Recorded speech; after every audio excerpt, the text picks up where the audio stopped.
Well, here we are in Loveland, Colorado, and I'm here visiting with my good friend and fellow Vietnam veteran, Vladimer Honchar. Vladimir, thank you so much for allowing us to visit with you and your lovely wife, Mary.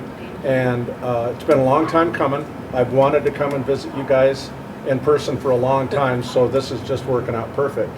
Now, what we're doing here today is we are just gathering up another piece of the puzzle for our group. In other words, all the guys we served with have a little piece of the story that's going to make up the whole story. And we're going to put this where people can look at this for 100 years from now. And unfortunately, the Vietnam veteran never had a chance to do that. You know, our story is kind of with us.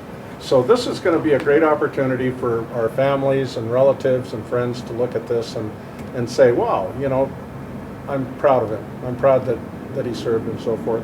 So what we're going to do is we're just going to start with, where were you born and raised? I was born in Hamburg, Germany, and I grew up in the States in Lanark, Illinois, a little farming town. And we actually, before that, we were in New York before there was a church that sponsored us.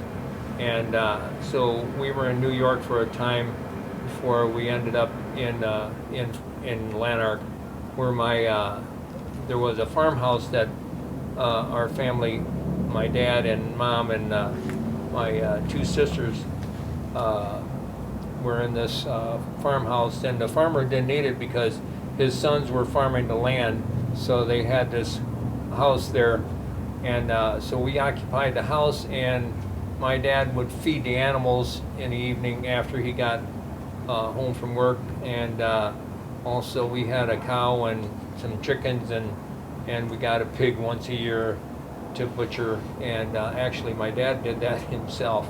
About what year was that? That would have been we came over in 1950, and so that would have been, we moved from Lanark in 55. I was 2 years old, that's why I was just trying to get it kind of a feel. Now, did that farmhouse have indoor plumbing? No, not when we got there. We had the outhouse. Yeah. You know, those old farmhouses, I knew that what you were going to say. And the reason I bring that up is people that have been brought up or lived on the land, so to speak, it really puts a certain spirit within them. I think they become hard workers. I think they become people that can have great faith and so forth, and that's the heartland, is why I call it that. And that's exactly what your family did. Yeah, we were in that farmhouse until 55, and then we moved to Freeport, Illinois, and then at that time my father got a job at a factory, and at one point he had to drive to Rockford for work, and then he was able to get a job within the city there at Freeport, and that's where went to high school and my in some college, and my sisters went to college there too. But And your mom was a housewife? she was a housewife. She worked occasionally, but most of the time she was at home. And tell me about your brothers and sisters. My brother went to college as a What was his name? Or what's his name? Tony. Okay. And he went to college when the microelectronics was first coming out, and so he got a job at a factory there at Microswitch, and he got there when the industry was very young at that point, and so he grew up with all that. Kind of the ground level, so to speak. Great. Yeah. And are they still living today? They are. And retired, I suppose? Yes, my brother actually was able to retire early because he was doing this work at the factory as he was going to college, so he started and had a good pension. Where were you at in the pecking order? Were you the youngest or in the middle? I was the oldest boy, and I'm the third. I had two older sisters. Oh, okay, great. And tell me just a little bit about your remembrances of like high school. What was it like when you were in high school? My dad didn't believe in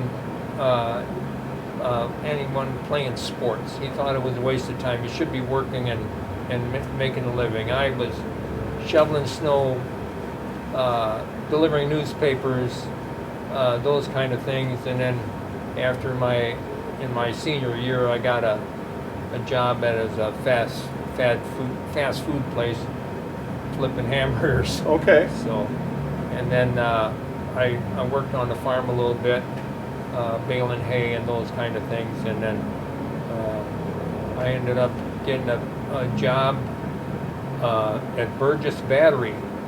And they actually made some batteries that were on Vietnam when I was the RTO. I saw Freeport, yeah, Illinois, course. Burgess Battery. Yeah. They were a big company at one time. They were.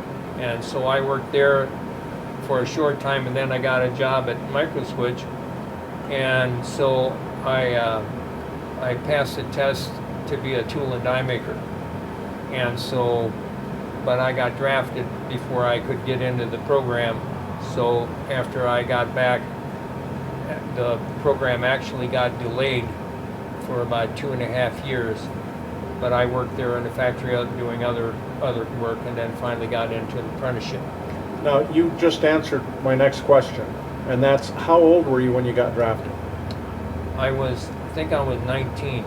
Okay. Yeah. I was drafted in June. I would have been. I think I was 19 when I went in.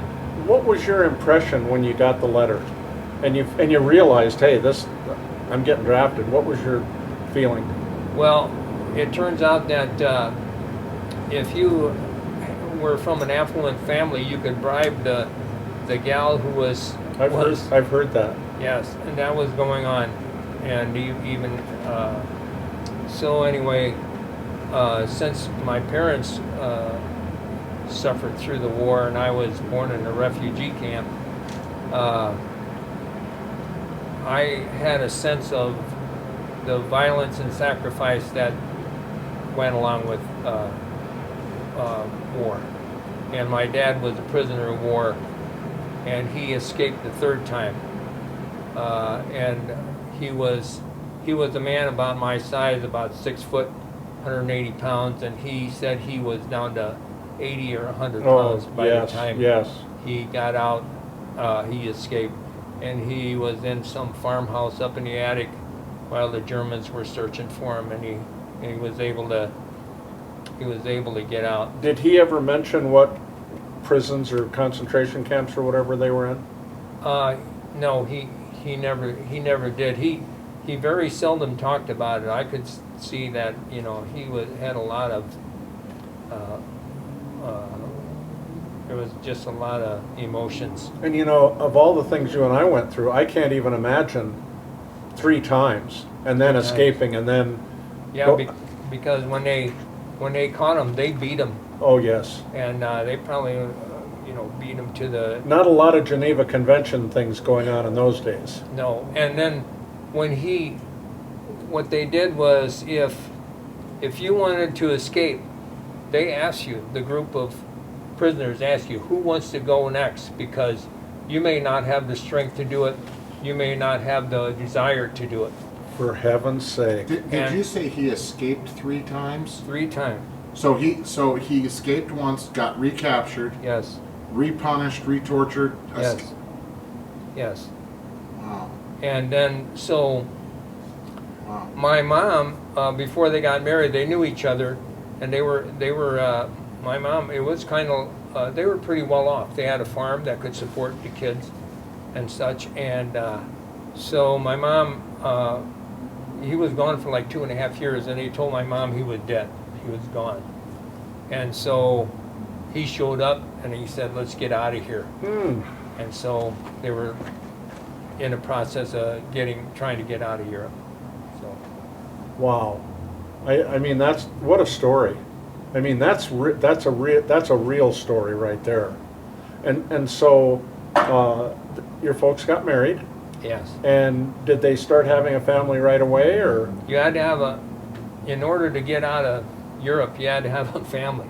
Oh. Because they just wanted family people, and so my sister was born in Czechoslovakia, And I'm not sure if my youngest sister was born. I know my oldest sister in Czechoslovakia, and I think the other sister was born in the same refugee camp as I was. And I mean, I can't even fathom, Vladimir, what condition it must have been for a lady to have a child, number one, in the worst squall. I mean, I can't imagine those places were anything but horrible. My mom would steal potatoes to feed the kids. And if she would have got caught, they would have just executed her. Oh my goodness. Wow. And so in order to get out, did they I think you mentioned something about a sponsor. Yes. So would that be like an organization, like a church or something, or exactly how did that work? Yeah, it was a church, and I don't know exactly how that worked, but they had to put a bond up. They had to put a bond in case you broke the law, then I think the money was there to send you back. And we came through Ellis Island. We were supposed to go to California, but the ship had problems, and so they landed in New York. And my oldest sister remembers the Statue of Liberty. I was sick. I had pneumonia, and so at one point my mom was telling me that I had to show that I was not sick enough to be a problem. So my mom said, come to me, and I hadn't walked like in 3 months. Come to me, and I did, and so otherwise I would have been sent back, and I would have been separated from my family, and I probably would have perished somehow. But. So did the sponsoring church make sure that your dad had a job when he got there? My dad understood agriculture, so he worked for a business owner that bought and sold grain from the farmers. Oh, okay. And he's the one that had the sons that had the farms. So Great. he was able to live on the farmhouse and work in town for a Did while. you guys have your own garden? We and did. Grow your vegetables and so Yes. forth? Yes, we had a big garden. We had a milk cow. And I remember my mom would always tell me the cow knew who was going to milk her, and she never liked my dad. Oh, yeah. But my mom would put her hand on the cow, and the cow would move the leg a little bit so she could milk the cow, because we milked the cow by hand, of course. Oh, yeah. Yeah. You're not going to believe this, but I milked cows when I was a young man, and some of those cows could kick sideways and put you across the like nobody's business. Yeah. And by the number on the tag, you knew exactly who's who and what was what. Yeah. And boy, if they had an attitude, ooh. It was not going to be a good day. You're not going to believe this, but I've drank milk from a cow. Oh, I know. I mean, You got it at I Quick actually Trip. I drank milk. I never touched a cow, but thank you, gentlemen, for milking me. 4 or 5 years old. I told him that the white cows had white milk and the brown cows had chocolate milk. Yeah, of course. Sure. So, did you the kids had chores? I'm assuming the kids had. Yeah. What kind of chores would happen around the place? My dad had some rabbits at one time, and they were in an old milk house. So I had to go in and feed the rabbits. And I was just a little young guy, and when I walked in there, the rabbits would stomp their foot on the concrete as a sign of danger or whatever. Oh, wow. And it kind of startled me, but I had to feed the rabbits. And the other thing, we had a windmill, okay? And you could lock the windmill so it wouldn't pump anymore. You'd pull the handle down. Yeah, and latched it. Yeah. Well, I remember grabbing that, the wind was really whipping this, and I grabbed that handle, and it just threw me.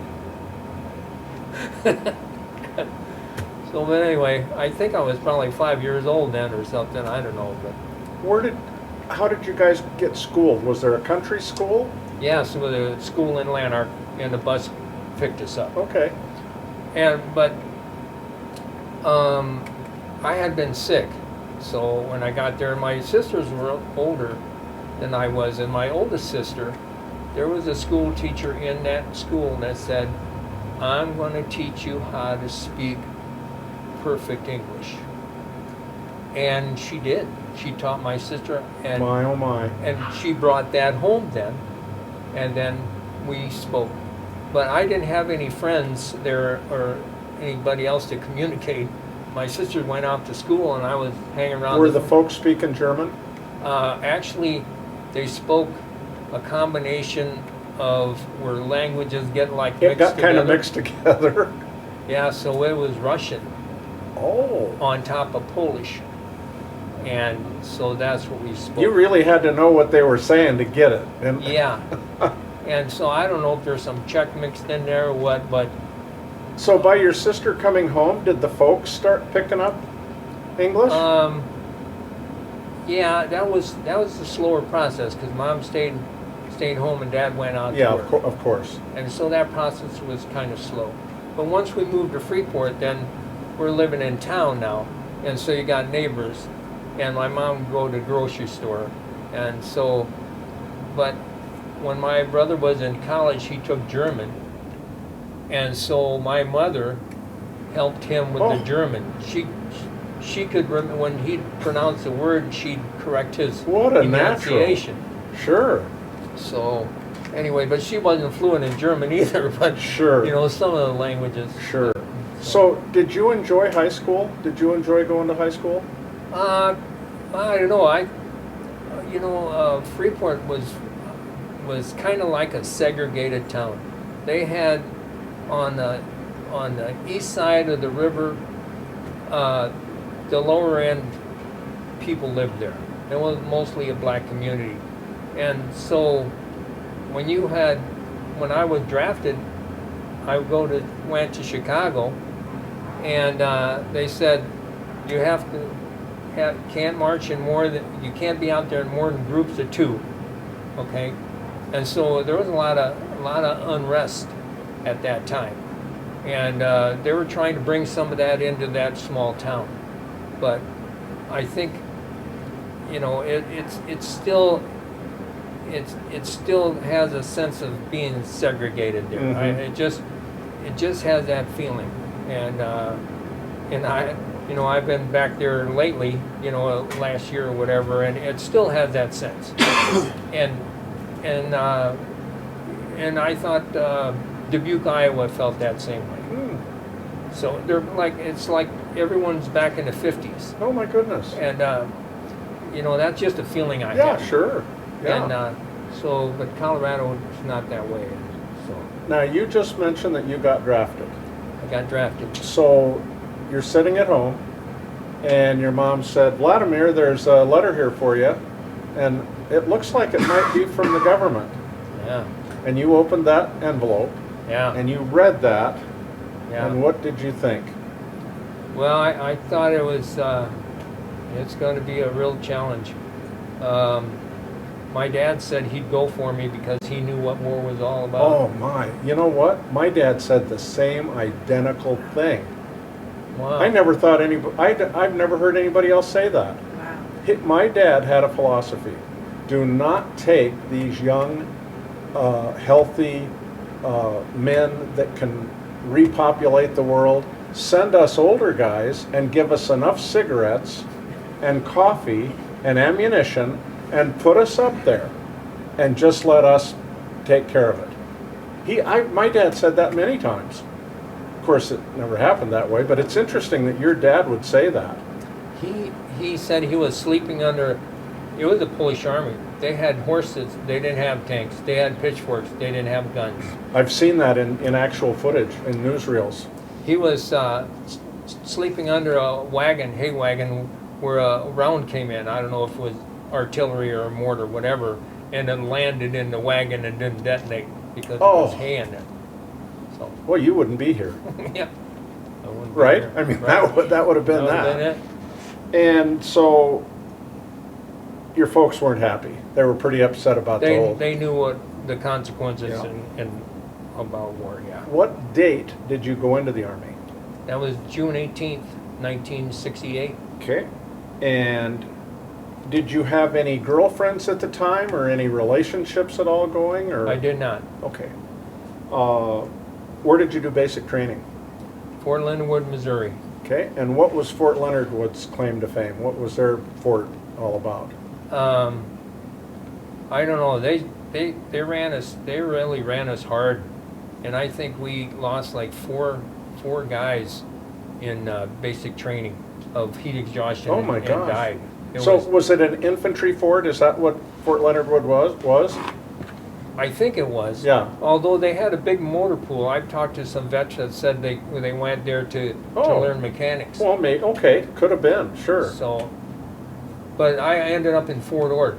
That's where I got my infantry training. Okay. You and I graduated from different companies together. I was there for basic and AIT. Okay. I stayed right there. So, first impression, here you are, a bunch of guys. DIs come out. I'm assuming they did to you what they did to me. Yeah. And it's a shock. Yeah. And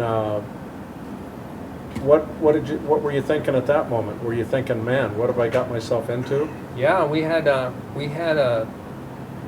sergeant that was just absolutely just cruel to us all, and he thought that was going to make us tougher so we could survive the war. Yeah. But I don't think it quite works that way.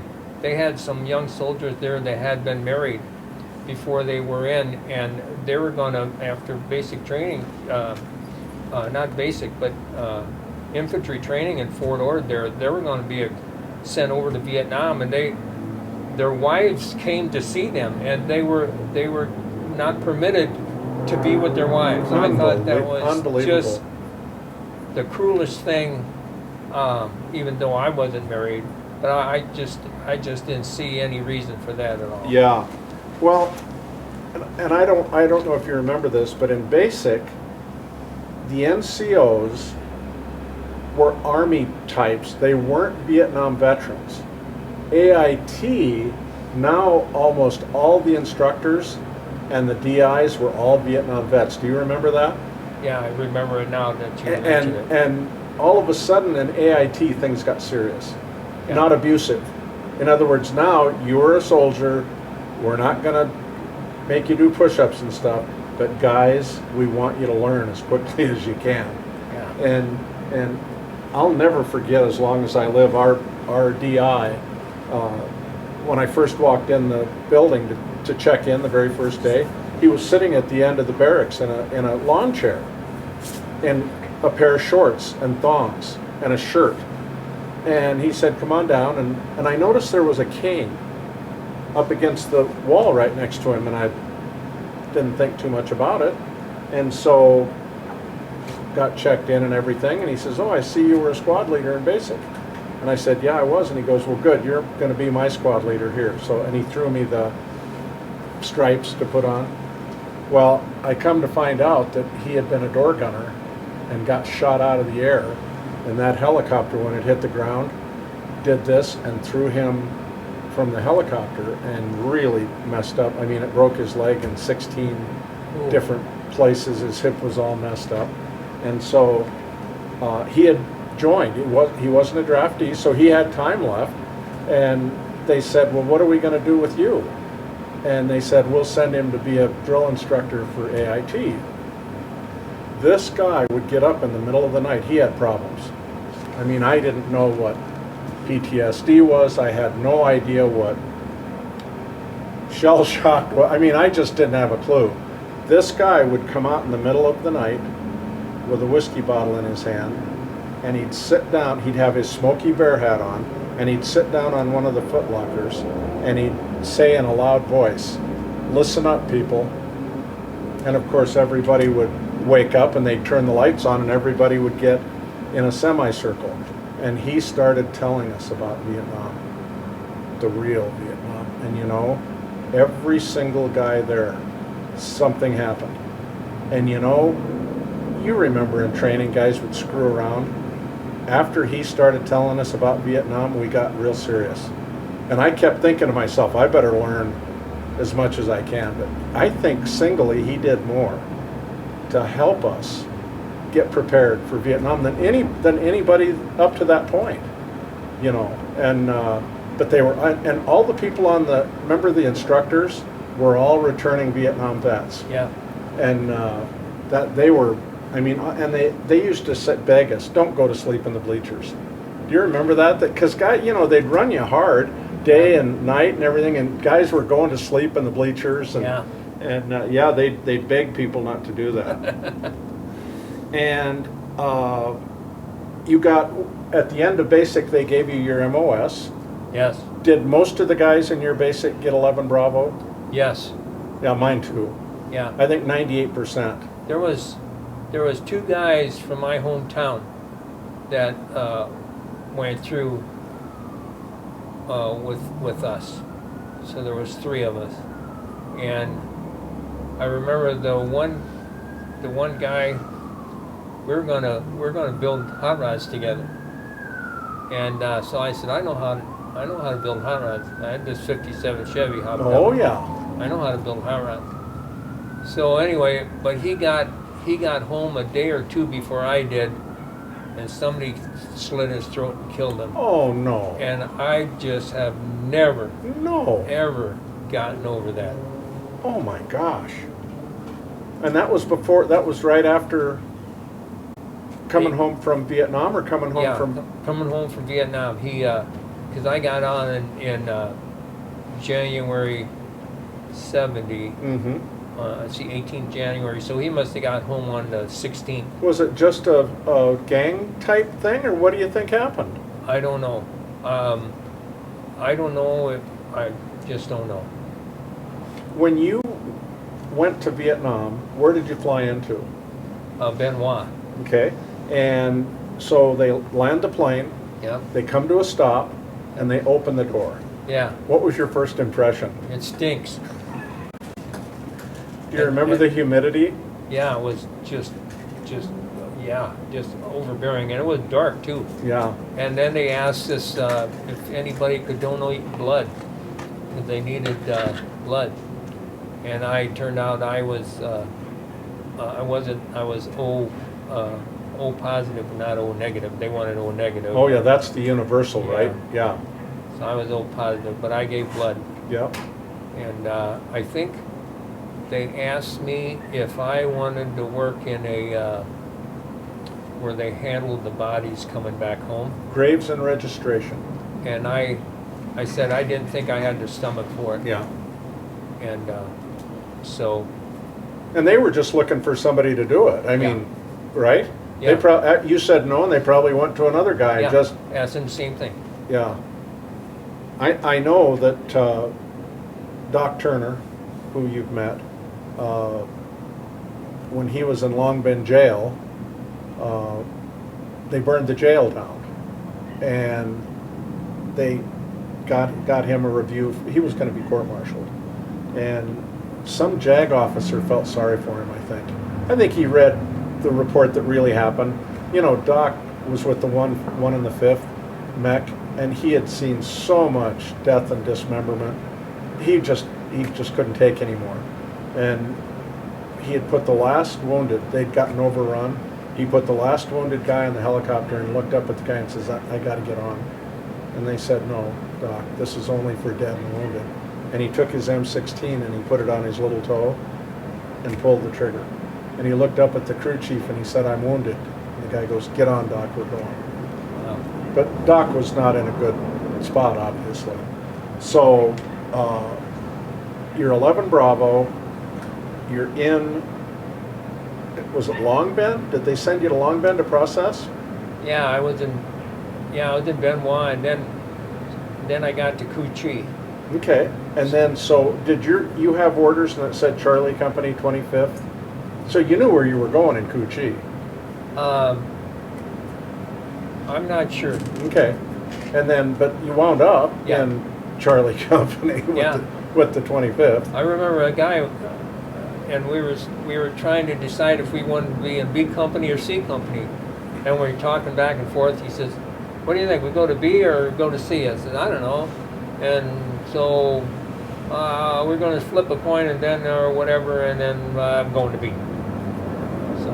No, I ended up. He went to B. I went to C. And you didn't know. I mean, you guys had no clue. I thought it was the same. What's Sure. the difference? And you know what? It turned out to be the same. about. I mean, just different piece of real estate sometimes. And what do you remember? Do you remember going through the little jungle school in Coochie that they had for like a 5-day, where they did booby traps and they taught you how to find the booby trap wires and that? It was a little. They called it a little. Well, they actually called it charm school. Yeah, I think that's when we didn't we march in formation there or something? And then they had a little course. Yeah. And they'd take you through there, and you'd have to identify. Well, they showed you all different kinds of booby traps and all that kind of That stuff. was really vague in memory, but Yeah. I Well, think- everybody had to do it, so I mean, I Yeah. know you were there. yeah. And when what base were we at when you first went out to the field? We were out on the hard spot, and that's where I think I was at some other base before that. Does Jackson ring a bell? Yeah, that was later though. Because I know we were at Jackson, Yeah. and then you got in Vietnam in what month? November. So I'm guessing we would have been. I don't think we were still. Does Crockett ring a bell? That would have been when we were getting ready to leave Crockett, I think. Probably. Reed. Reed. Yeah. That's where. Yep, that's exactly where we were at. That's where you came into it. Yeah. Yeah. And so you were assigned to a platoon, Yeah. and you came out on a deuce and a half, I'm sure. You rode out Yeah. to Reed, and when they said, "Okay, go find Sergeant so and so," you went up, and what was your first day like? Well, they kind of showed me around a little bit, and then I think that night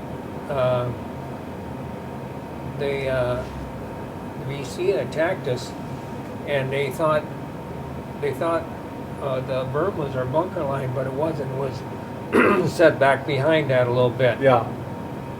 And I never saw so many tracers in my whole life. Oh yeah. And they had anyway, I think they had like 15 AKs, and they were just ripping. And that was probably your first experience of hearing a bullet snap over your head. Yeah. Yeah, I'll never forget the first time I heard that. It's like Yeah. nothing, you can't describe it, it's just a snap. Yeah. Because I was laying down, and I rolled over to see what get a different perspective, and I never saw so many tracers in my whole life. What color were they?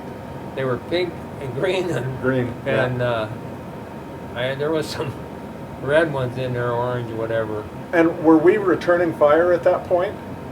No, because we had. They actually.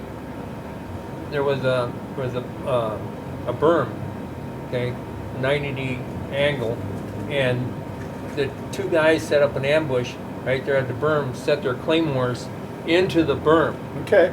okay, and we were just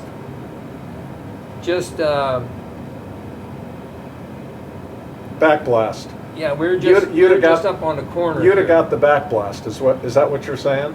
Yeah, If whatever. they'd have touched it off? We set a claymore out, and they turned it around on us. Oh, So, but we didn't blow it up. We didn't set it. But the one guy we could hear him because they came up and we could hear him go into position. I don't know if they're locking and loading on there, but anyway, one of the guys was on the berm, and he was straddled on the side of the berm, hoping they wouldn't see him. oh yeah. Okay, and the other guy was just around the corner, and anyway, so they buried the claymores into the berm, and so when they opened fire, they blew the claymore, and they took out, I think it was machine gun they took out, and that kind of like slowed things down quite a bit. Oh yeah.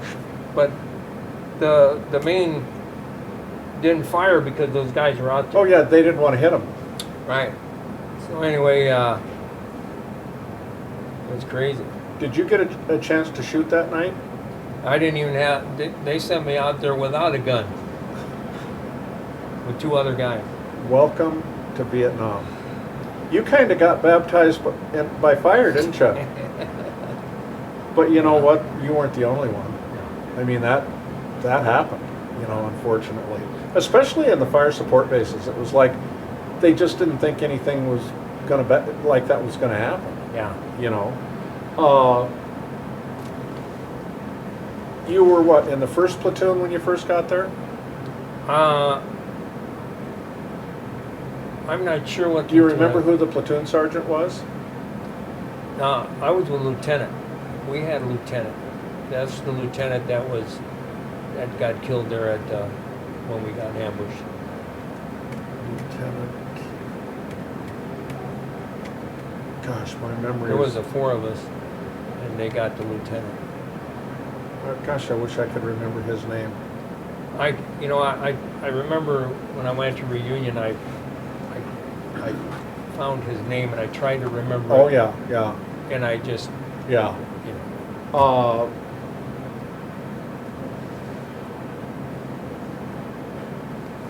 Who do you remember vividly when you first got into the field and in the platoon? Who were some of the guys that you remember? This Terry Doberreiner, and I guess he died after he got home. I don't know if he committed suicide. I called him. And I think I got his family, and they just didn't want to talk. And they said, I can't remember what they said. Like he was, I don't know if they told me he was no longer alive or something. And it was really, it was a real letdown. Yeah, I found out later that 2 of our guys that had been with us committed suicide after being home less than a year. And I couldn't even fathom of that. I mean, I just wasn't prepared for that. So when I found that out, I thought, you know, I kept thinking to myself, well, why wasn't somebody there to help them, right? Yeah. I mean, that was my first thought. Yes. Is why would it, I mean, I understood why guys were upset when they came home. I got that. But I couldn't understand why somebody wasn't there to help them until I found out later the VA was not prepared. I mean, they were totally unprepared to get the number of us coming home and the guys that were in combat that had these. They didn't even say the term PTSD. No. That wasn't even in the vocabulary. No, they didn't want to use that term. And I remember Willie Williams had come home before I did, and he was really messed up. I mean, he was drinking himself into stupidity, and he went to the VA. And you know what the VA told him? The guy stood back and he said, "Let's see, you got both your arms and both your legs. Get out of here." That was what the VA told him. Well, you know what happens when you tell a Vietnam vet something like that? They turn around and they walk out and they'll never come back. I mean, and Willie for the longest time would not even consider. And if it wasn't for his sister in San Francisco, who got him and took him to San Francisco and put him in a treatment, alcohol treatment, he'd have died. Period. And it was of no help from the VA until later, you know. But so many guys, I think, just felt hopeless. I think if somebody would have been there to help them, I think they would have received the help. But it just wasn't happening. I flinched one night and hit the back of my hand on my headboard, and I had a piece of shrapnel in my hand from an RPG. They actually, we stopped. Okay. I took my steel pot off. I still had the radio on. I sat on my steel pot. Oh, of course, yeah. And I was looking straight out, and the platoon sergeant was, my second lieutenant was there, and he was pretty new. I think I had him for about 2 or 3 weeks, I'm sitting on the steel pot, and I see this. I see the silhouette. Okay, I see the silhouette like this, RPG, right? Oh. And this thing, it's pointed right at me, and I'm trying to get off my steel pot because my radio is carrying me. You're stuck. Said, shoot him! Shoot him! Shoot him! And anyway, I got down, and the RPG came in short, boom, Oh my God. and I got shrapnel on my hand. But anyway, the platoon leader kind of lost what he was supposed to do. I got up and I went around the backside and I said, "Hey, you guys, get ready because they're going to come around this Yep. side here." And my platoon leader was totally confused, He just yeah. totally confused. And anyway, so I had this piece of shrapnel in my hand. Flinch hit the backboard, and it was Christmas Eve. And my hand swollen up, and I thought, wow, I must How many have an years infection. after that? I was in Colorado. So after you came home from war, this thing's still in there. Yeah. And then you hit the headboard. Yeah, and it aggravated it.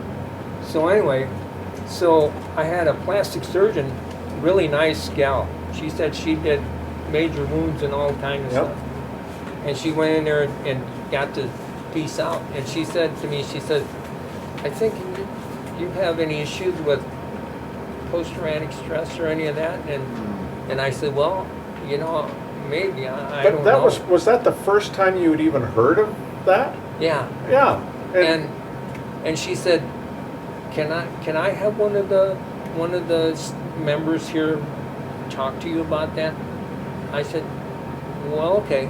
yeah. And he'll meet you in the lobby. I said, "Okay." So I met him, and he says, "You feel like killing anybody?" And I'm thinking, "Oh no, we're getting out of here." Or they're gonna Section 8 you or do something. Yeah, or right? lock me up. No, something. they were gonna put you on the nut ward. Yeah, I'm out of here. I said, no, yeah, I'm gone. That's incredible. So, Holy smokers. Okay, Zamora. What can you tell me about him? Zamora? Ricardo. Oh, Ricardo was when Jim and I were wounded. Zamora, I think, was the first guy after the point man. And so, anyway, so that's the only time I ever interacted. How about the redhead, Joe?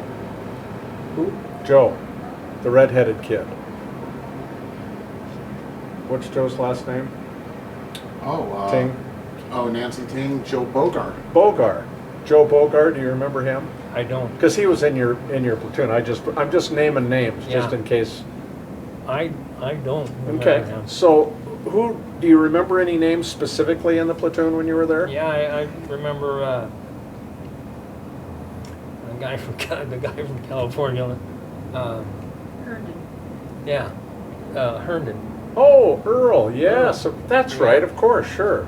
I met Earl. He came in at the Diamond Base, and we were kind of buddies then. And he was in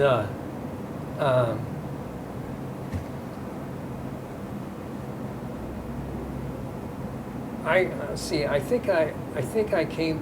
Let's see. I think it's when I came back from getting wounded and from Camp Zama, Japan. And they had an opening for an RTO. And I decided, well, you know, I could do Sure. that. So anyway, they the platoon leader, did I ever tell you about, No. was Lieutenant Baker. Did I ever tell you about Lieutenant Baker? He was there when I was there too. The blonde-haired guy. Yeah, Joel he was Baker. kind of short. Oh no, this was tall. Baker was tall. Okay. Tall and blonde. This would have been a different Baker, and anyway, so I told him I'm going to be at the RTO, right? And I got the radio, and he says, I want to carry the, I want to have the M16. He said, no, you don't need an M16. And he gave it to another soldier, and I said, come here, soldier. What And are he wasn't you? looking. What are you supposed to? And I said, You're "Here, supposed to go soldier." out there without I said, anything? that M16's got my serial number on it. It's mine. Go get your own. Unbelievable. Now that's a first for me. I've never heard of anybody ever telling an RTO they weren't going to carry their weapon. Yeah. Well, anyway, Baker came from Charlie Company. And what happened to Charlie Company, he was with a platoon that a sniper killed 7 of his soldiers. Oh my gosh. So anyway, he's going to set up, he's going to find this sniper. And so, anyway, so we go out, and there's another platoon that came with us. And it might have been 2nd platoon, Mhm. I don't know. But there was another platoon came with us. So we go out, but Baker says, I'm going to make you a hero. And I'm thinking to myself, I don't want to be, Don't need that. forget that, I don't want to be a hero. Don't. Oh. And anyway, so what happened was Lieutenant Baker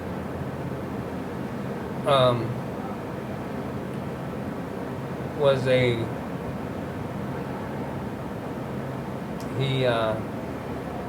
he was a Looney Tune. He's the one who executed the 7 soldiers. There was no. Oh my goodness And gracious. so Baker, so we're there, and we set up in a circle, and he's had everybody space out about, probably 10, 15 Sure. yards. And so he says to me, he says,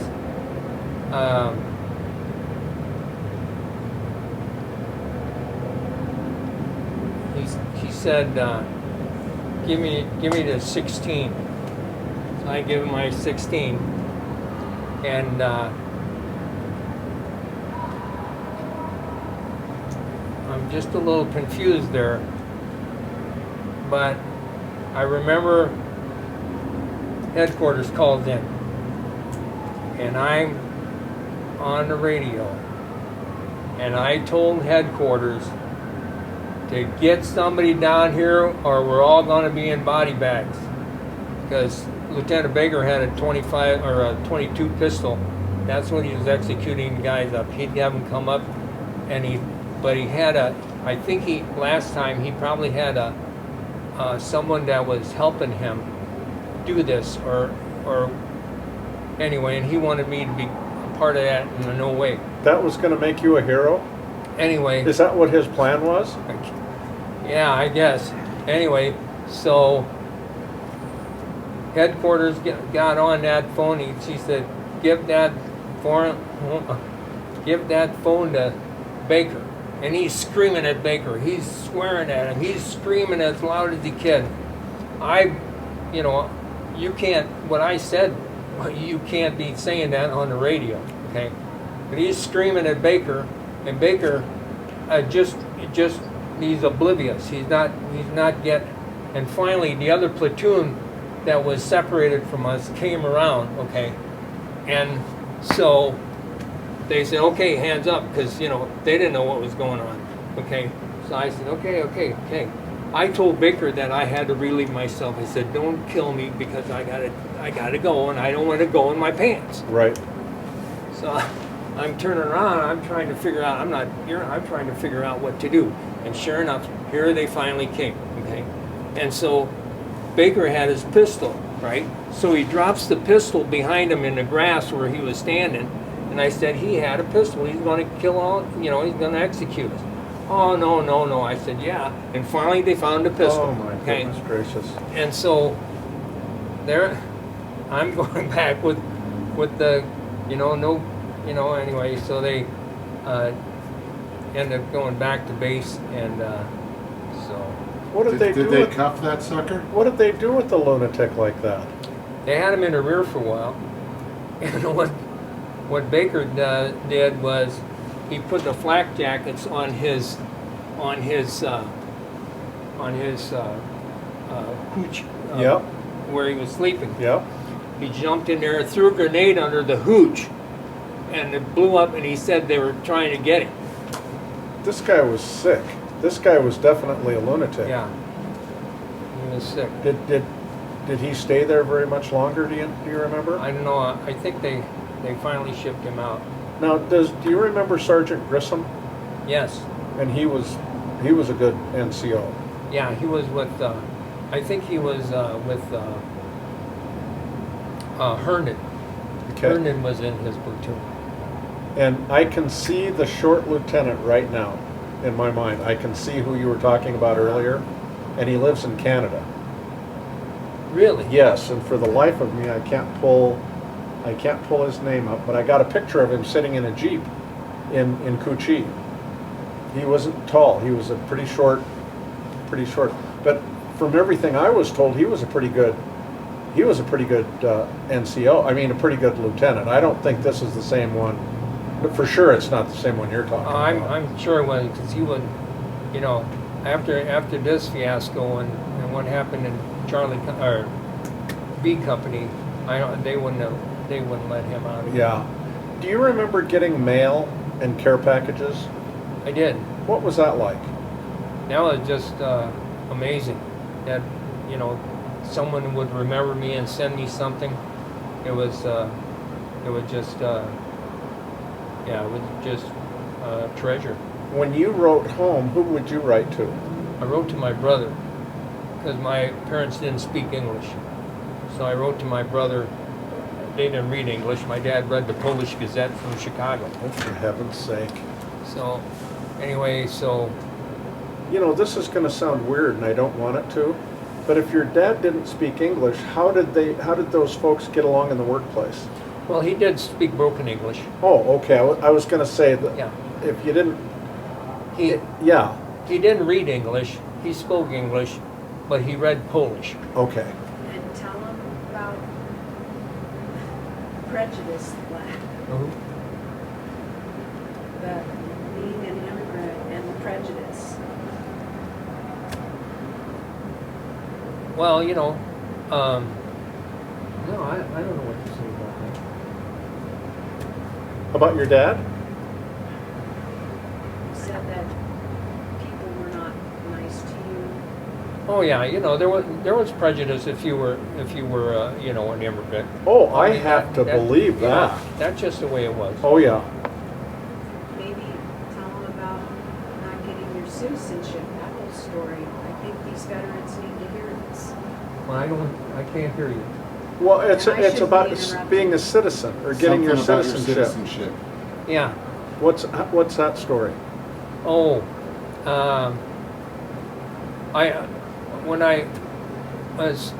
when we were inducted,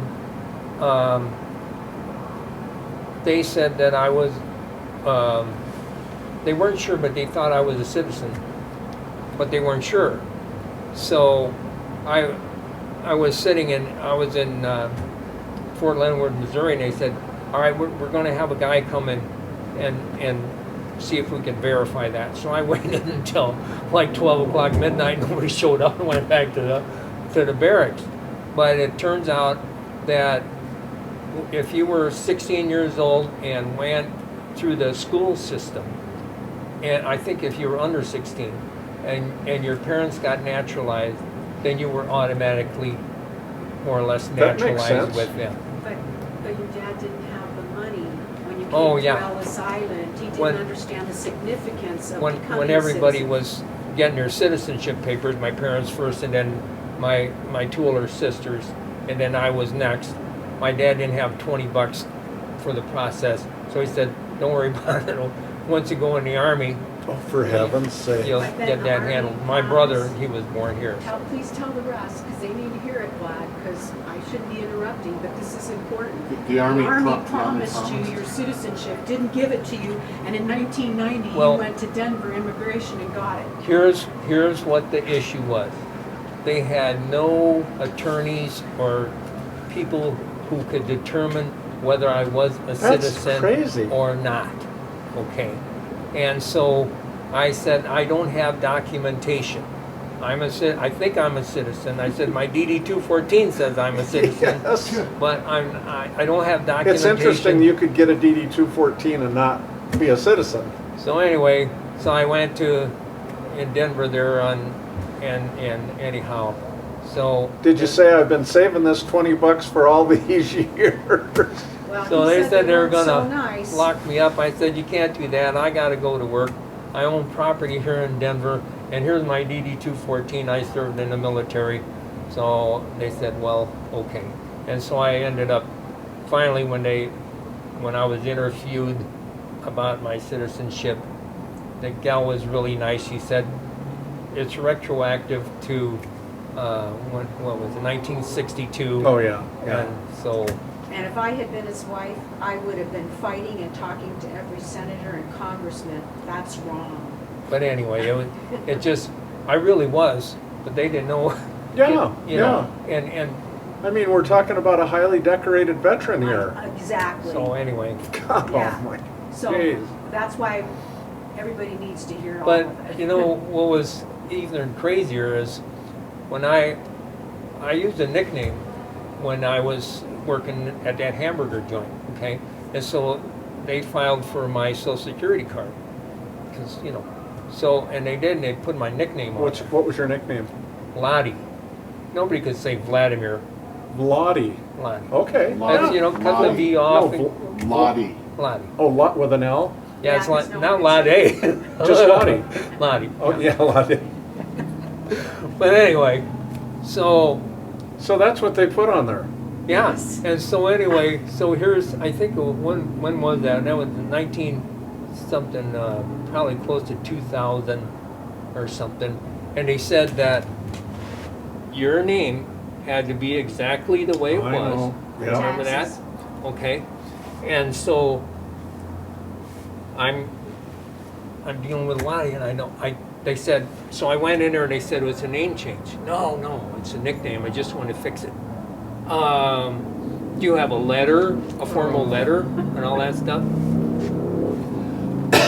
I had, Lottie was putting away a nice little retirement yeah, somewhere. Vladimir wasn't going to get any of it, right? And then his wife almost got arrested. So anyway, Oh, my. so I had my business then. And so I called up my accountant. I said, can I use Lottie on a different name? And they said, sure, as long as your social security number was assigned to that, it's fine, you're not breaking the law. So I wrote myself a barrel check with Lottie on it.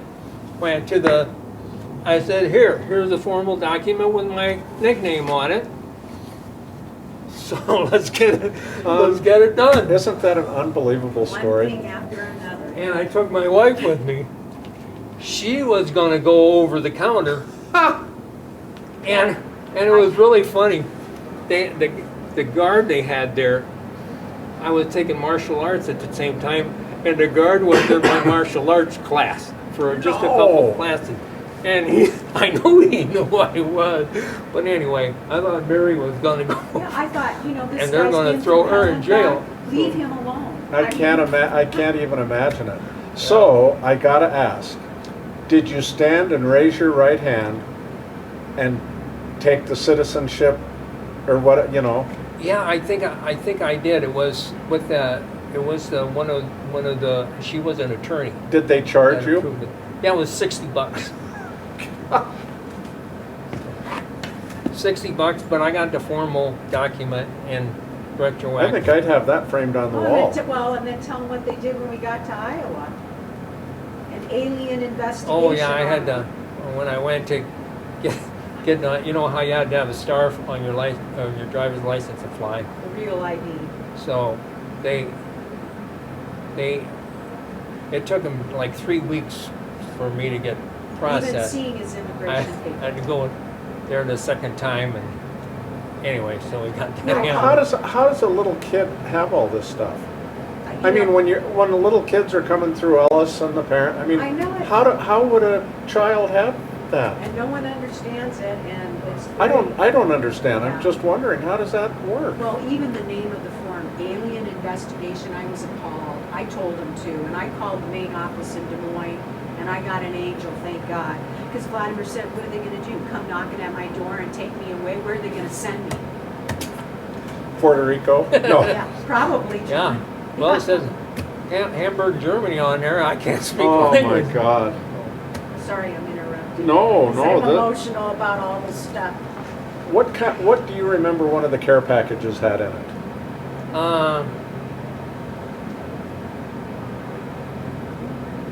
You know, I think it was just gum and candy and those kinds Was of it things. was it your brother that was sending stuff, or? Yeah, my brother and my sister, I think, sent me some Yeah. stuff too. Yeah, yeah, it was just kind of like treats. So, If you had to pick just one day in Vietnam that you figured was probably one of the worst ones, what would that be? that it was the day that we got ambushed, and the lieutenant lost his life. Yeah, and several guys mentioned that. Yeah, Yeah, and you know, anybody getting killed is the worst. I mean, that's just. But when it's like a lieutenant, yeah. I don't know why, but it's like if he got it, you know, what chance do I have? You know? Well, I always thought a lieutenant had all the information he needed about the war. Yeah. He knew more about what was going on than I did, and so that was. And you know what was sad is we learned later they weren't much better prepared than we were. If we were there 3 months, we knew a lot more than they did. You know when Tommy Clack, and that was just outside the Hobo Woods, wasn't it? Yep. My platoon leader, I think he was a second lieutenant. I was there. Yeah, I know you were. Anyway, he got a John Deere letter, Dear John letter. I think I'm in Iowa. That's awesome. A Dear John letter about,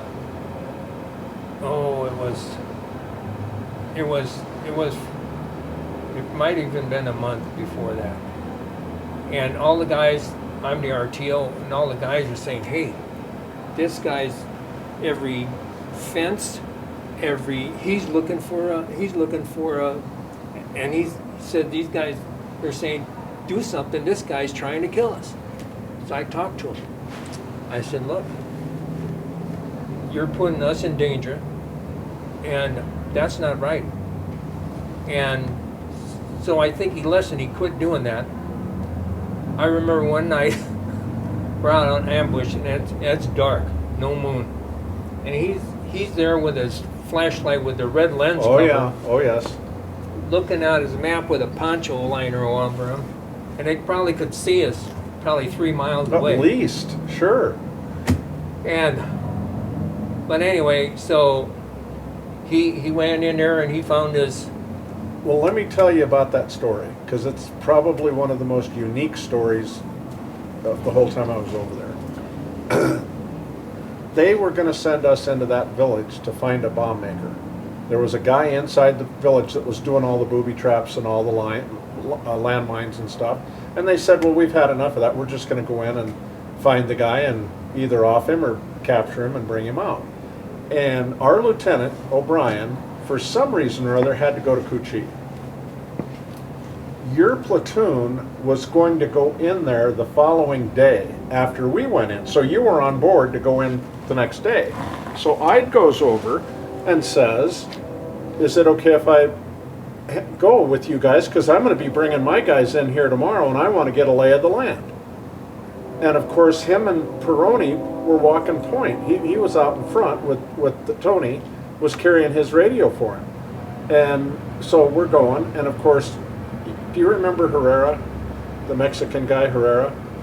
I think I do. He was walking in front of me, and of course, everybody's just walking along, and we had to cross a berm. And of course, everybody, I don't know where it came from, but I was always told, if you have to cross a berm, you do not run your heel down the other side of the berm. You clear the berm, because they would do booby traps in the berm. And so that just, I mean, guys just knew to do that. Well, Herrera didn't. He ran his heel down, and he stepped on a 105 round, a buried 105 with a pressure device, and it blew him clean up in the air and blew his leg off almost. Wow. And so he comes down. Now, you remember when an explosion goes off, guys don't know if it's a mortar, they don't know if we're being hit by a grenade. I mean, everything is chaos. And so guys are yelling, are we being hit? But nothing, there was no shooting, there was nothing else. And of course, I was from here to Mary when he stepped on it, and it blew me off my feet.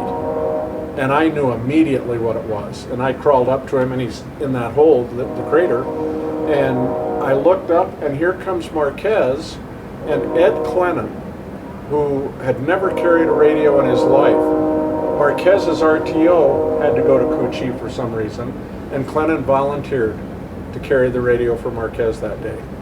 I'm sitting there, Doc's working on Herrera, and I look up and I see him walking right toward, just because Marquez wanted to get the situation.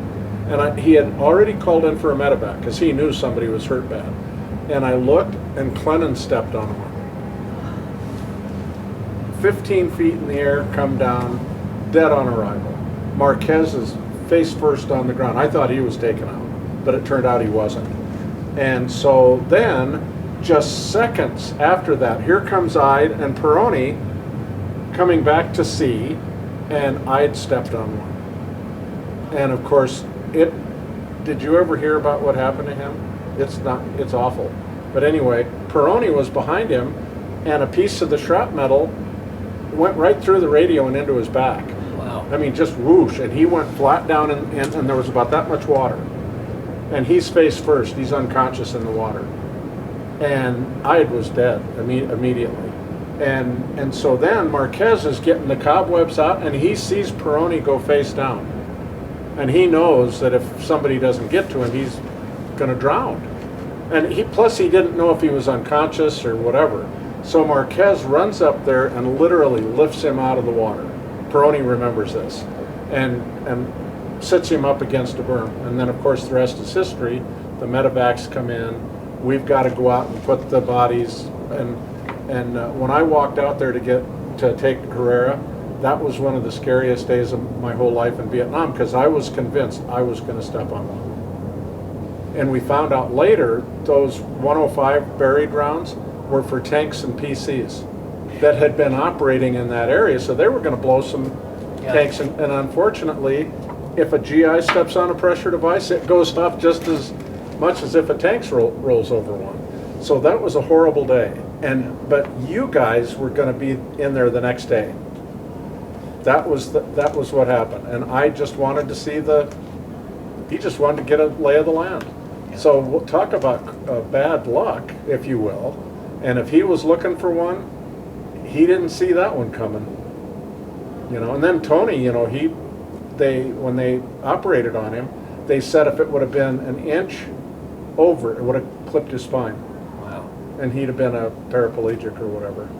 So isn't that something how different things happen that you just can't figure out. And then, so this is when we get into why we don't trust people. We're in shock. When we get back to Jackson, nobody is eating, nobody is talking, everybody's just sitting around. It's horrible. And then we get the word. They're sending us back in there the following day. But this time they're going to take us on the opposite side. Were you in on that one? When we came in and Clack stepped on the 105? Yeah. So you were, okay. So now, did they think it was going to be any different on that side of the village than it was on this side? Yeah. And then, Tommy and Jimmy Langley were to my right. They were on the far right. And we stopped, had a sea ration, got up, got ready to go. Jimmy's putting his radio on, and Tommy just started heading out a little bit in advance, and he stepped on one. And of course, we know how bad that turned out. And I think that was a turning point for a lot of us. I think a lot of us totally lost all sense of respect and trust, and then we were almost positive that the Army was actually trying to get a bunch of guys killed. I mean, what else could you think? Yeah. You know, and that we had 2 tanks there with us that day, flamethrowers. Yeah. That was there, and those flamethrowers went up. And this is an interesting story because we got ambushed. They opened up on us, and those flamethrowers crushed through that hedgerow and lit up that whole where the VC were shooting at us. And I've never seen anything like it before. Never seen anything like it since. Just the total ravagement of and fire and nothing lived. There wasn't a soul in there that lived. And so what do we do? Oh, leave, go back. Another day, right?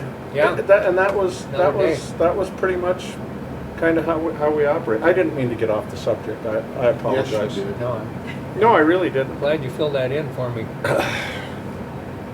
Did you take an R&R? Yes. Where did you go? I went to Hong Kong. Okay. I want to tell you about that R&R.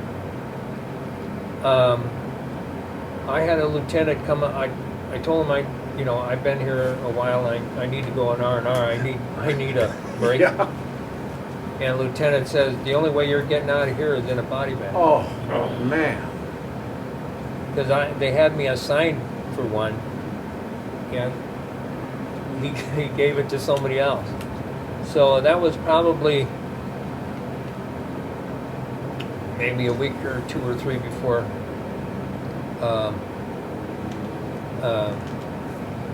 Jim and I got wounded.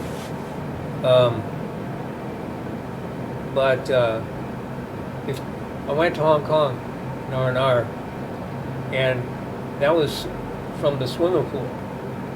I was, and Herndon helped me get there to the swimming pool.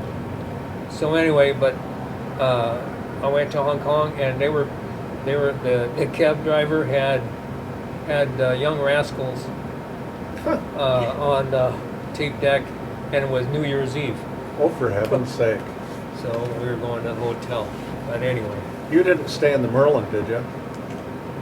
I'm not sure what That it was was. that was where a lot of the GIs went. That was recommended because they dealt with, I think it was the Merlin. yeah, they treated us right and didn't Yeah. take advantage of us. And Yeah.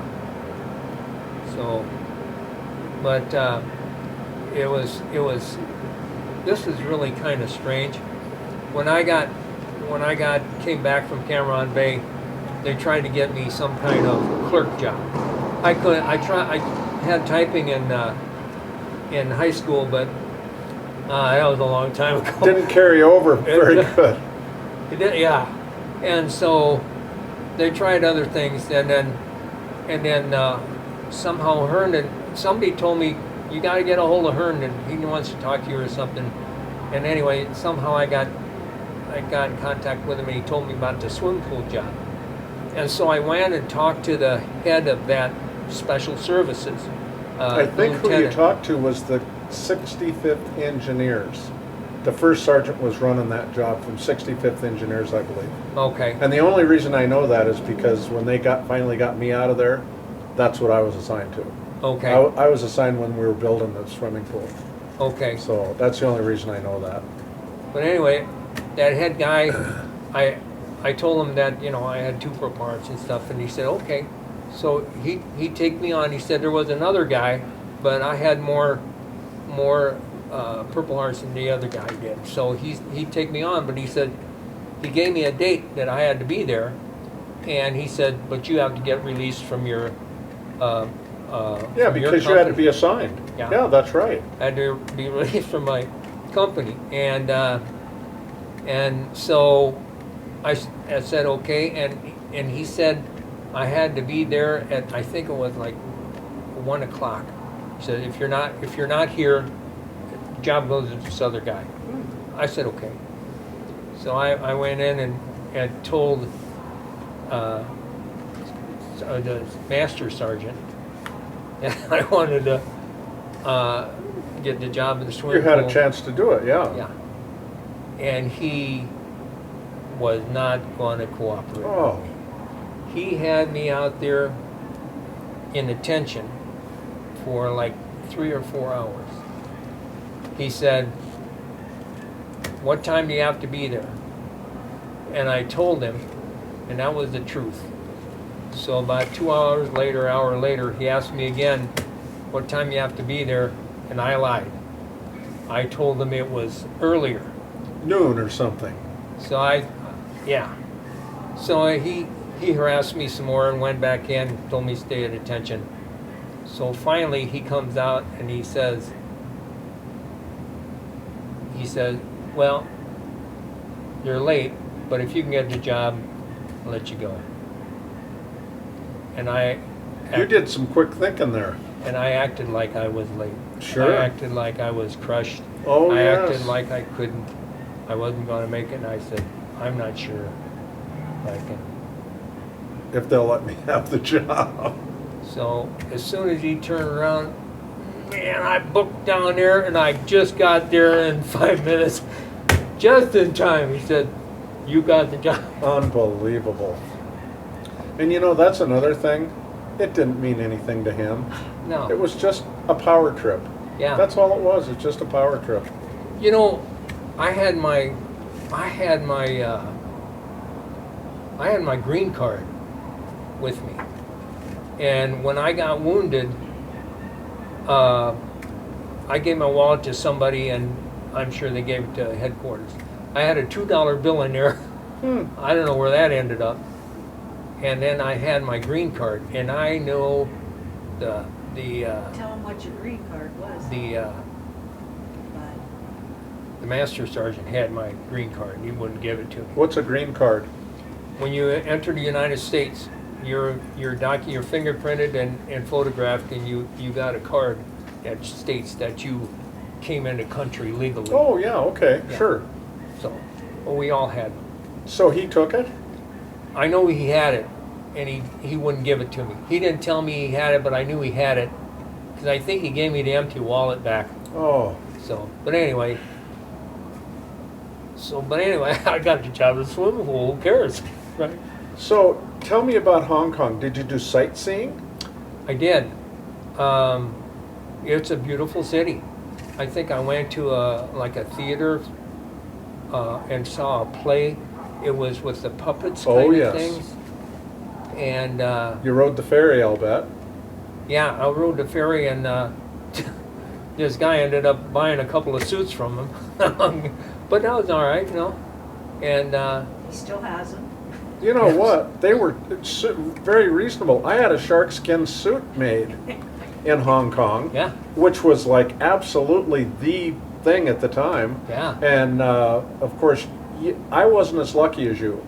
When I got home, I tried the suit on a year later, and I couldn't even get it buttoned. So, but you know, those were tailor-made. Yeah. I mean, tailor-made to the leg, to the, I mean, if you gained any weight, you were out of luck. When you left Vietnam, did you have any awards or citations? They asked me for documentation of anything, and obviously nobody had anything. So I told them I had a Purple Heart, and I don't know what else I told them, but I did manage to get a Purple Heart on my DD-214, and then Tommy helped me get the DD-215, which has the rest of the Oh, stuff. yeah. Yeah. Good.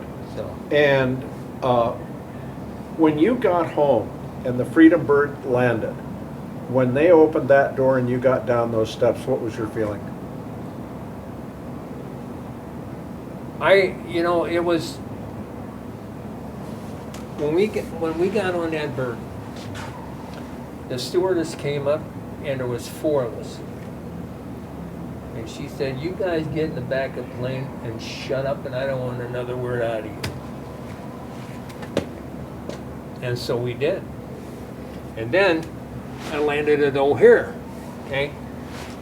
And I'm getting off in O'Hare, and you know they gave us like $350 in cash of brand new bills. So I had my orders, right? I fold those guys up and put them back here, and the cash goes up here. Sure. And I get off the bird and trying to get my duffel bag, and I bend over. One guy bumps me, the other guy bumps me, and somebody goes down my pocket, and and This is not they good. didn't get the cash because This it is was not up good, here. though. They pickpocketed you? No, they didn't get anything. Oh. They knew it wasn't money. Oh, I was going to say, man, this is not good. And anyway, then we got the Hare Krishna people, and they're Oh, yeah. telling us, Oh, yes. you know, that we're all those things. Yep. And some guys are just feeling the guilt, and they're just giving the whole money to them, you know. And then, so I got to go to the bathroom. I get off the plane, and I step inside the door of the bathroom, and there's a big round container there, and I see a bunch of uniforms thrown in the container, right? And this other guy, I stepped into this urinal on one side, and this guy's on the other side, and I noticed he just has a jacket on, and he didn't look like a soldier. Huh. He pulls up his sleeve, and he's got like 6 or 8 watches on his sleeve, and said, "You want to buy one of these watches?" Oh, You no. You said, as a matter of fact, I would, but I just gave all my money to the Hare Krishnas outside before Somebody just got I came in here. You know, what the pickpocket didn't get, the Hare Krishnas Oh, got. God. So anyway, so it was night, and my sister was going to pick me up at the airport, so I didn't want to call her at night. So I'm hanging around there and trying to sleep, and I couldn't, and so finally I get to a phone at 6 o'clock in the morning. I called her up and said I'm at the airport. But I was instructed that they should not come to the front. They should come to this backside, and I can't remember exactly how the instructions were. Yeah. We were supposed to come to the backside, and I was going to come out, exit out that door. And then when I did, they said I needed to lay down in the back seat so I wouldn't be seen. Yeah. And I did that, and you know, so you know, you get in the car, and my brother-in-law and sister, you know, are there, and it was the weirdest feeling. I still didn't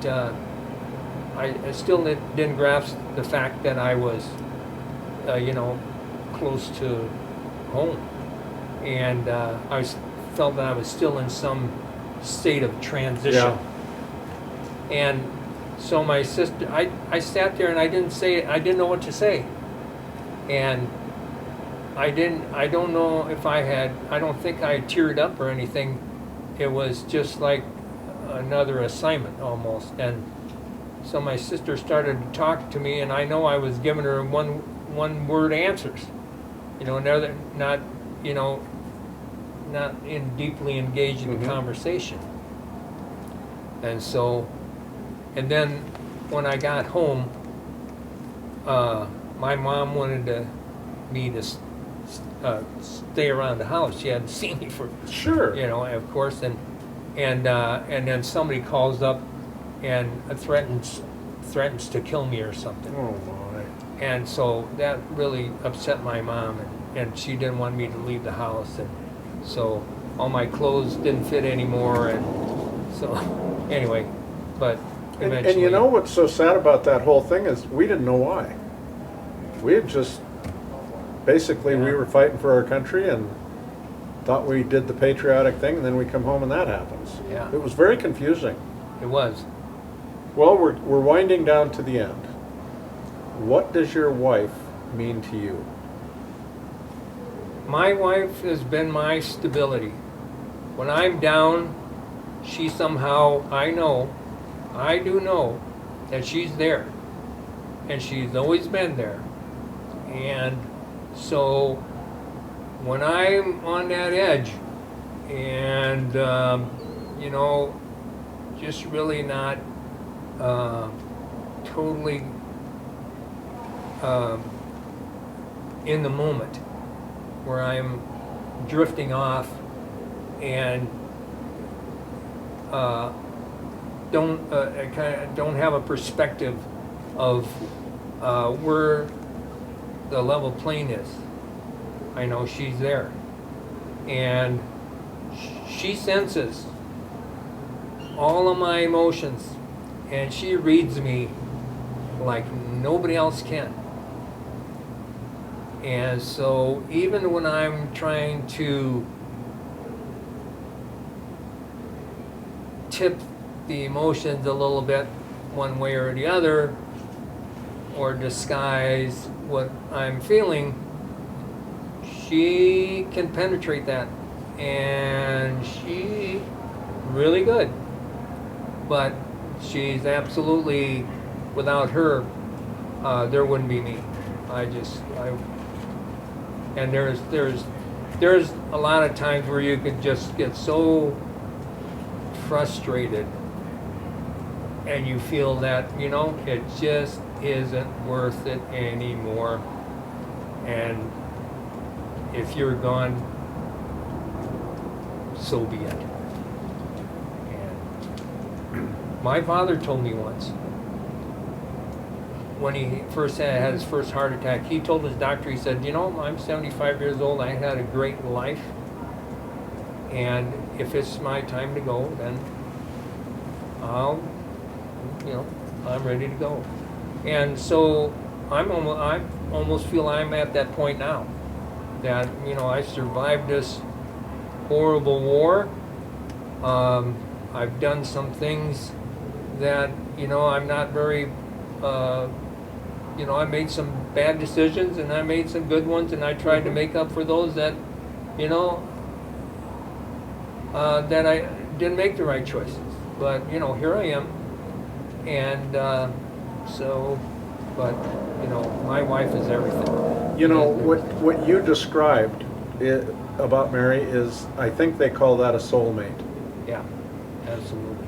And I know, I'm not putting words in your mouth, but just like I feel about Laura, that lady over there saved you. Yeah, absolutely. Not once, but No, many times. Yeah, yeah. But you guys are phenomenal that you've survived and trying to give back in any way possible what you can to be a presence and make a difference in others' lives and to educate us, because there's so many things that we don't take the time to learn, and it's within the families, it's within friendships, it's within the country, within the world, and I think veterans have been so left out of the conversation Yeah. and the understanding. And I don't know what went wrong. It's like the 1% that have been put in these situations and or went on their own, but either way gave and sacrificed so much, oftentimes not having people tell you the truth, like you said, the trust level. And the least we could do is try to understand and honor Yeah. what has happened to you guys in your lives. And the fact that you're still here. There is a higher power, and that higher power has you on a mission, and maybe that's so that our hearts and minds can learn and change and grow. Yeah. Because you deserve our utmost love and respect. Oh, bless your heart for saying that. You do. And Tim, you too, because you said you didn't serve, but you're always there, and you're always supporting, and you're getting the message out, and you're helping the veterans.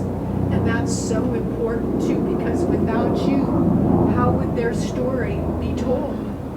So thank you, all of you. You're all amazing, and you're all my heroes. Yes. That brings me to the next question. Vladimir, what is your definition of a hero?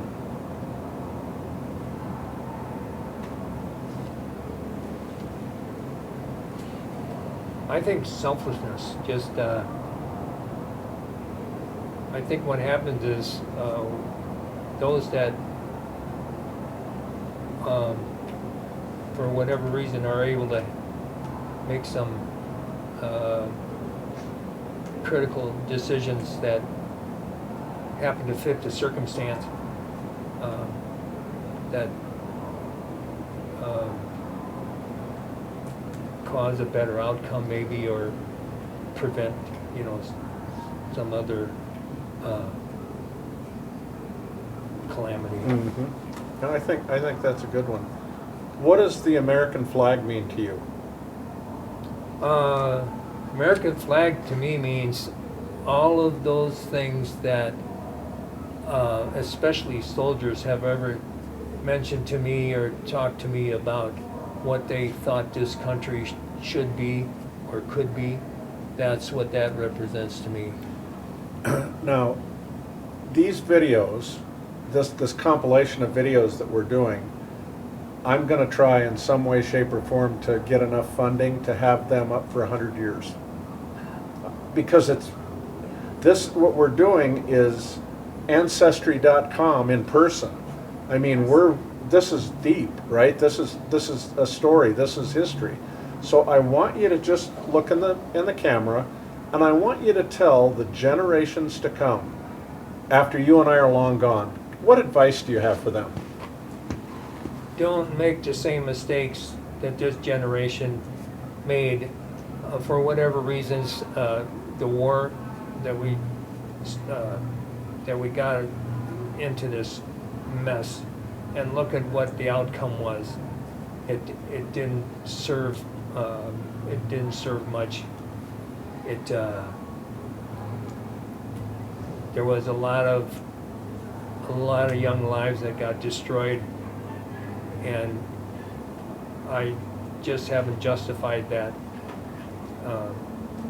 as many times as I thought this. Oh, I've done the same thing. I still can't square it up. No. So, is there anything that we have missed? Is there anything in your life or about your life or your service that I haven't brought up that you want to have on the record before we call it quits?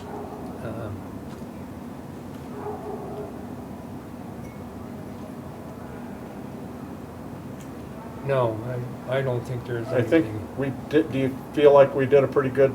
Did we Yeah. cover a pretty good amount of bases? Yeah. Well, I know one thing. I'd just like to say in closing that I am so glad that you were not able to talk. I'm glad that you were unable to share anything tonight. Tim's probably got how many hours worth of bless your heart for doing it. And you know what? Bless your heart, I second that. And I'll tell you why. Because it's not easy. I know that. I know sometimes it's not easy to... Some people share more than others. Some people it's easier to share than others. And then there's some of us that it's taken 50 years. But you know what? We're doing it. And I promise you this is going to help some people.